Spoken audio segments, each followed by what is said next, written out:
Hello and welcome to part 2 of What If a Billionaire Invested in the Vanarama National League. Since last episode, we've gone another 5 years in the future, and hopefully we're going to see a lot more progress with these teams that have been given all this money from the Vanarama National League. Now, last episode, a few of you did comment down below, and I noticed as well as editing as well actually, it's a little bit complicated to sort of keep up with the teams that have been promoted, ones that have been relegated, so I've decided to make a very, very handy spreadsheet. So in the link on this video, there will be a link to a Google Drive spreadsheet where you can view basically everything. I'll take you through it now quickly. So as you can see here, it will take you to this page on Google Drive. This is just season 1 to 5. I'll have a season 1 to 10 one in the link in the description. So if you open it up, click on the VNL at the bottom for Vanarama National League. So season 1, it's going to show in alphabetical order every single team and then where they came in that season. Obviously, if their position is in green, that means they got promoted. If it's in red, that means they got relegated. On this first season, I think I'll change it actually. On this first season, it's yellow if they're not in the league, basically. But I think I'll change it actually so if they're not in the league, it's blank. And if they were in the league, their position will turn into orange instead. I think that might look a little bit better. At the bottom, you've got all your league tabs as well. So if we click on League 2, the League 2 screen starts on Season 2, because that's the first season that a team got into League 2. So as you can see, Leighton Orient and Gateshead. Gateshead needs to be coloured in orange as well, actually. We'll do that very quickly. Gateshead in orange. As more teams get promoted, more teams start to appear in this, such as Halifax, Sutton, Salford, Chesterfield and Boreham Wood, for example. Again, these teams have been promoted, so Gateshead got promoted first in Season 3. So as you can see, they start in Season 4 on the League 1 list, as you can see. No one in the Championship yet, so the Championship and the Premier League tabs are left blank. If you go to the Vanarama National League North and South, they're combined into one. So as you can see here, it says that Bromley and Barrow finished first in Season 3, but that's because they were one's in the North, one's in the South. So hopefully this makes it a little bit easier for you. Of course, for this episode, the whole thing will be on there as well for all up to date. So if you want to look at it now before the episode properly starts, so you can sort of keep up to date with things, that'd be great. But if you want to keep it as a surprise and then look at it at the end of the episode, do that as well. So we're going to start off in League 1 in the 2023-24 season, which is Season 6 of this experiment. Leighton Orient and Gateshead were the two teams to get this far from last episode. As you can see, Leighton Orient finishing 5th in the table. They're missing out on promotion from the playoffs, so very unfortunate there. Gateshead down in 11th. They've done pretty well as well. Consistency from Gateshead managing to stay in the league. So pretty good finishes in League 1 from these two clubs that have got there so far. I'm impressed with that. Looking to League 2 now, 6 seasons in. Dagenham and Redbridge first in the league. They get promoted alongside Barnet, who win the playoffs. So the two teams from the Vanarama National League that we gave money to getting promoted again. Halifax in 11th. Billericay in 10th. They're doing fantastically well still. They're a team that we didn't give any money to, but they seem to be going up and doing better than most of the teams that we've given money to. Chesterfield also in 7th, which is pretty good.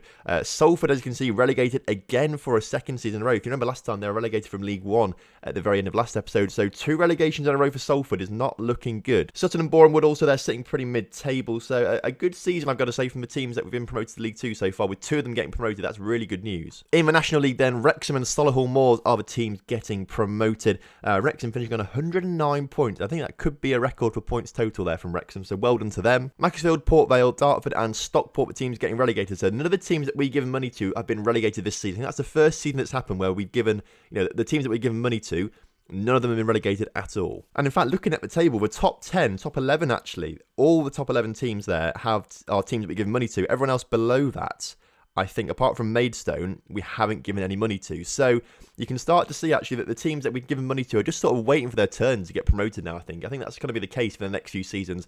And we're going to get to the point where none of the teams that started in the National League at the start of this experiment are actually going to be there anymore. So heading into Season 7 now, back to Sky Bet League 1, and Leighton Orient have been promoted to the Championship. So the first team from the experiment to get promoted to the Championship is Leighton Orient. Gateshead not too far away, they're sitting in 8th position, which is unlucky for them. Dagenham and Redbridge, who got promoted last season as champions of League 2, down in 17th, so good job there surviving. Unfortunately, Barnet have been relegated in 23rd, but the 3 teams now, or 2 teams technically in League 1, 1 in the Championship now, which is very, very good. Barnet going back down to strengthen the cohort in League 2. We'll have a look at League 2 quickly now as well. This time we had 3 teams promoted from League 2. Solihull Moors win the title, Halifax in 2nd, and Wrexham win the playoffs. Billericay actually unlucky finishing 5th in the table not to get promoted.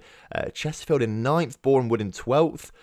Sutton down in 19th. Anyone relegated? I think that's everyone we've seen there from our experiment so far. So very, very decent season in League 2. 3 teams getting promoted this time. So really, I think we're starting to see that some of these teams now are starting to progress, build that reputation up a little bit, get a few extra good players in there to really start mounting an attack on the higher leagues in the Football League. Down to the National League, and Ebbsfleet finally get promoted. I think they've come, around the top 5 quite a lot recently. So it's good to see them finally get promoted alongside Barrow there as well. Grimsby, Morecambe, Forest Green and Northampton relegated. So again, no more teams being relegated. But interestingly, Salford down in 20th. So they've nearly had 3 relegations in a row. Escaped by 3 points there from another relegation. So something clearly has gone massively wrong at Salford for them to nearly suffer 3 relegations in a row. Into the Championship now for Season 8. We're looking out for Leyton Orient, who finished down in 20th. 4 points off relegation. So for their first season of the Championship, I think that's pretty good going. They've survived it. Hope they can build on that for next season and next few seasons as well. Looking into League 1 then for this season, Gateshead finishing in 5th. Looks like they missed out on promotion via the playoffs, which is very unfortunate. Dagenham and Redbridge in 14th, so good progress from them. Wrexham and Halifax avoid relegation in 18th and 20th respectively. Unfortunately, Solihull Moors, who won League 2 last season, have gone down, so they'll be joining League 2 again. Missed out on avoiding relegation by quite a few points and then 5 points in the end. Hopefully we'll see them bounce back up next season. Hopefully they'll be strong enough to do that, but a good showing once again from some of these teams, and Gateshead narrowly missing out on promotion to the Championship. We nearly have 2 teams there now, which is good. Looking into Sky Bet League 2 once again, and Billericay finishing 3rd to get promoted. We've not given them any money, remember. They just seem to be doing their own thing and absolutely smashing it. They're 3rd in the league, now going to be in League 1 for next season, alongside Barnet, who have been promoted from the playoffs as well. Ebbsfleet in their first season finishing 8th, Chesterfield in 9th, Boreham Wood once again in 12th. They seem to be quite a mid-table side in League 2 at the moment. Scrolling down, Sutton once again just avoiding relegation. I think they've come like 20th, 21st, 22nd pretty much every season so far.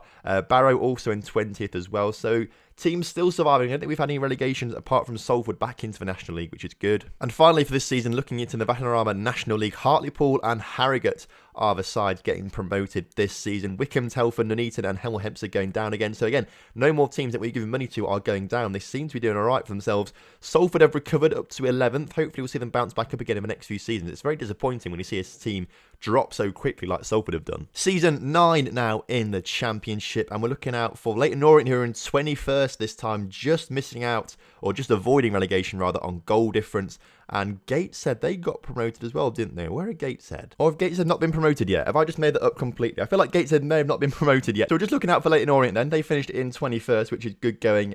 Just as I say, missing out on relegation, which is good for them. If we go back down to League 1 then, go back to Gateshead win the playoffs in 26-27 in Season 9 then. So maybe because I already looked through this already, so maybe that's why I was getting confused. But Gateshead finally promoted in 6th place via the playoffs, which is good for them. Who else are in this league then for us? Dagenham and Wrexham just avoiding relegation. Barnet, Halifax and Billericay are going down from League 1 though, so not a great showing this season actually for our clubs. 3 of them being relegated and only 2 of them just avoiding the relegation. Gateshead though up to the Championship, so we've got 2 teams in the Championship now, which is good. Looking into League 2 now, and Ebbsfleet have been promoted via the playoffs, so another team going up. Hartlepool in 8th, Solihull in 11th. They got relegated last season, of course. Who else? Boreham Wood still mid-table. Harrogate in 19th. Sutton once again just avoiding relegation there in 22nd. Chesterfield in 20th. And Barrow being relegated once again to the National League. Speaking of the National League, Maidenhead and Havant and Waterloo are the sides getting promoted. Newport, Chester, Yeovil, Forest Green going down. So again, none of our teams down there. It's a good showing, I've got to say, from most of our teams. Hereford are going up there, actually, to be fair. They're a team that we've not given any money to, but they're doing all right, having been promoted from the lower leagues. And in Season 10, the final season in this episode, Gateshead find themselves in 16th in the Championship, and Leyton Orient just avoid relegation by a point to stay in the Championship. So it's looking a little bit shaky for Leyton Orient. Maybe in the future we may see them struggle and get relegated again, but Gateshead seem to be okay right now in sort of mid-table Championship territory. Looking at League 1, who are we looking out for then? No team promoted, but Dagenham and Redbridge in 9th. Looking down, Ebbsfleet in 15th, Wrexham in 20th, Plymouth, Swindon, Bristol Rovers and Scunthorpe relegated. I feel like we may be missing out on someone here. Ebbsfleet, Wrexham are there, Dagenham and Redbridge are there. Maybe it's just the 3 teams in the Sky Bet League 1 now in this final season. Hopefully we'll see some progress there. Hopefully we'll see some teams promoted from League 2 as well. Looking in League 2, we do have 2 teams promoted to League 1 for next season. Maidenhead second in the table, and Havant and Waterloo will win the playoffs in 6th place. Halifax just avoiding, or just missing out on the playoffs. I think they're in 8th, with Solihull Moors in 9th.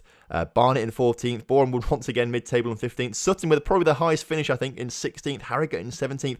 Billericay dropping down to 19th. Chesterfield in 20th. And Hartlepool, unfortunately, get relegated there by quite a distance, actually, in the end. And finally, looking at the National League for the last time in this episode, Dover and Eastleigh are the sides promoted teams. Slough, Stevenage, Blyth and Dulwich Hamlet getting relegated. Salford in 13th. Now, we'll have a look at them. What I want to do now is have a bit more of an in-depth look at some of these clubs, Salford being the first one. So if I've gone quickly in this episode for you, I feel like I could have done, because it's a lot to go through actually. I think we have to try and tweak this a little bit in future episodes. But of course, look at the spreadsheet as well. Pause the video now, look at the spreadsheet, try and catch up on what's gone on. But essentially, teams like Gateshead and Leyton Orient doing very well. We've got some decent sides in League 1 and League 2, but Salford have dropped down quite a lot. So let's look at them quickly, a little bit more in depth. So as you can see, they started this experiment in the Vanarama National League, got promoted in 2021, promoted straight away again from League 2, and then had 2 relegations in a row from the League 1, then in League 2, and then nearly got relegated again from the Vanarama National League. So a bit of a tough story for Salford, not doing particularly well, but they're still rich. They've got a regional reputation out there, still playing at Moor Lane as well. Let's have a quick look at the club details. So how much money have they got left? They still got 600 million left. So money isn't an issue, clearly. If we look at their facilities, they've not upgraded facilities at all, I wouldn't have thought, because it's out of 20 facilities, basically, in these sort of things. So by looks of things, they haven't particularly upgraded their training or youth facilities. They're still 6 out of 20, so that's not great. I mean, there may have been like 4 or 5 before. They may have upgraded them slightly, but it looks like they've not really invested any of the money into the training facilities or youth recruitment, so that's probably why they've been relegated so quickly after going up so fast. If we go to the other end of the spectrum, though, I want to have a look at Gateshead, because they've been the most successful side, I think, in this experiment so far. As you can see, a constant rise pretty much, no relegations, pretty much an upward trajectory, apart from a few seasons where they finished a little bit lower than what they had done. But they do have a transfer embargo here. It says transfer embargo due to breach of financial fair play. So clearly they are absolutely spending the money. They've not moved stadium. They're still in Gateshead International Stadium as well. Scott Wharton is the captain. He currently plays for Lincoln on loan from Blackburn, sorry. So decent stuff for Scott Wharton. They're playing the Championship. If we look at their club details then, go into finance. So they've only got 360 million left. So they've been spending it a little bit more than Salford, for example. In fact, a lot more than Salford, actually, if you think about it. In terms of facilities, it looks like they may have upgraded their training and youth facilities a little bit, but not massively. You would have thought with the money they had, they'd get it up to like 20 out of 20 pretty quickly. Junior coaching and youth recruitment stays pretty low as well. So interesting this, I've got to say. I would have thought Gateshead would have invested a little bit more into their facilities. Also here as well, Leyton Orient are also down there. So let's have a look at Leyton Orient, the second most successful side, I think, in this whole experiment. They've been on an upward trajectory in this experiment. They've sort of stagnated a little bit the past 2 seasons in the Championship, but that's sort of to be expected, I've got to say, out there. I think they're still in the same stadium, although 17,000 looks a bit bigger than what it is. They recently just moved then to a new stadium, Moved there in last year, 17,000 seater. So this is the brand new stadium for Leyton Orient, which is very cool. The Laurie Cunningham Stadium, I don't know who that is, but it's obviously named after someone at the club, so they must be quite a legend at the club. They've got some good training facilities. Let's have a quick look actually at the figures here at the stadium. So they've actually got some pretty good training facilities, some good youth and junior coaching, and some good corporate facilities as well. So this kind of, to me, I would expect Leyton Orient to go on to be more successful than Gateshead, looking at this current sort of state here. You can see the expansion capacity for the stadium is 35,000, so they've got a lot of room to grow as well. Finances just under 300 million, but they've still got 270 million or 280 million pretty much left in the bank. So that's more than enough really to get them to where they want to be in the Premiership, I'd imagine. So it's all looking quite good at Leyton Orient. Hopefully we'll see some progress from them in the next few seasons. Another team I want to have a look at are Dagenham and Redbridge. They've been on the upward trajectory. They've sort of been in League 1 for a little while now. They've sort of stagnated a little bit in League 1 after some successive promotions. They've got a regional reputation, 2-star, rich finances. They've not got financial fair play like Gateshead seem to have. We can't really see much about the Gateshead stuff, unfortunately, but they clearly have been overspending on wages and things like that's what it'd be for. 650 million in the bank at Dagenham. They've got an underwriter sugar daddy. I'm not going to lie to you. I can't quite remember. I think it just writes off all the debts, basically. I think they just, they make sure they keep having the money to make sure they have no debt sort of thing. So I think that's kind of what the underwriter does. I could be completely wrong, though. So if you know, please let me know in the comment section down below. Looks like they've massively invested in their training and youth facilities, which is good. Hopefully we'll see some good stuff from them in the future as well. Now, we've not done anything to Billericay. We've not given them any money or anything like that, but they seem to have done pretty well on their own. So I want to have a look at them. As you can see, upward trajectory the whole time. Got relegated from League 1 last season, had a poor season in League 2 just now. But if we look into their club details, finance-wise, they've not got massive amounts of money, I've got to say. Like only 100 or 1.3 million there in the bank. So nothing compared to the clubs that we've given money to. Absolutely nothing. But they somehow seem to be doing okay. Their facilities aren't that great either, I've got to say. Like, they're not impressive or anything like that. So how they managed to do what they've done, I don't know. Maybe they just really got a good manager in place. The manager's been the sticking point for them. Perhaps that's what it is. Now, the final team that I want to look at is Aldershot Town. Now, if you've looked at the spreadsheet, you'll have noticed, perhaps you've noticed at least, that Aldershot are the only team to have stayed in the National League for the entire time. Every team has been either promoted or relegated apart from Aldershot Town. And they're the only team that stayed in the league the entire time. So, I want to have a quick look at them, basically. They've still got the money. They've got regional reputation. If we have a little bit more of an in-depth look at the finances, they've spent a lot of money. There's teams in League 1, League 2 that have more money left than Aldershot. So Aldershot clearly have been spending quite a bit of money. Facilities-wise, they've really heavily invested in the youth facilities. As you can see, 19 out of 20. They've not kept up, though, with junior coaching and youth recruitment, though, which is a shame. If they'd done that, perhaps they could have developed some really, really good young players, and they could actually be right up there in the Championship at this kind of level. Interesting to see that they have invested heavily in these youth facilities, which is it's a good going, I've got to say, from them. Good going. That then is going to be that for this episode. I hope you've enjoyed it. Hopefully it makes a bit more sense with that spreadsheet. You can sort of follow it along at the same time, I think, which could be quite handy. I think going forward, we'll probably just focus on like the Championship, League 1, League 2. Perhaps we'll stop looking at the National League table just because there's only 6 teams left that we've started off with in that division now. Everyone else has been promoted or relegated. I think most teams have been relegated, actually, so it's probably better off looking at the higher leagues now rather than looking at the National League every single season. But let me know what you think in the comment section. Give me a bit of feedback on what you want to see from these episodes, because it's a little bit complicated, I think, or it can be a little bit complicated, trying to remember where teams have come and been, for example. If you have enjoyed today's episode, though, make sure you do drop a like on the video. Subscribe to the channel if you're new around here with notifications turned on, and I'll see you next time for some more Billionaire action.